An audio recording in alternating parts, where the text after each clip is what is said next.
We all know the struggle to bounce back since the beginning of the pandemic last year, but a new report from ODU shows that Hampton Roads is lagging behind a lot of other areas in the Commonwealth. 10 of your side's Kara Dixon joins us with more on this report tonight. Kara?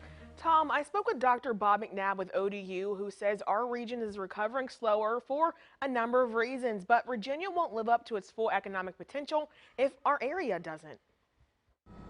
We're just growing slower than everybody else, and we're not creating private sector jobs like other metro regions. And that's one of the many reasons Dr. Bob McNabb gave for why Hampton Roads is lagging behind.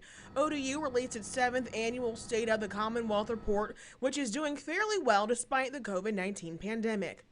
What we've seen over the last year is that infections and job growth are very closely tied. Fewer cases means more spending, but the new variant will cause some problems heading into 2022.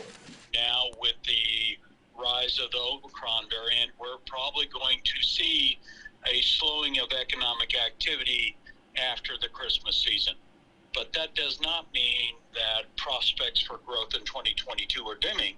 But the travel and hospitality industry took a major hit, causing it to recover slower. McNabb says many thought the federal government's investments into this area would help, but it wasn't enough.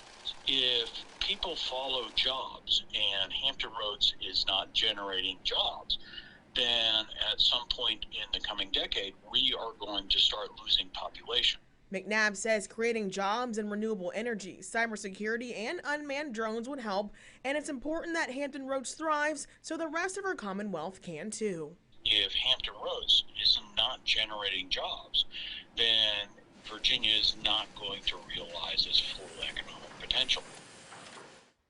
Now, Hampton Roads also has a shrinking labor force, with many baby boomers quickly retiring and women not being able to find childcare so they can't go back to work. McNabb says building a resilient community to climate change will also create economic resilience in the long run. For the full link of the report, head on over to WAVY.com. I'm Kara Dixon, 10 on your side.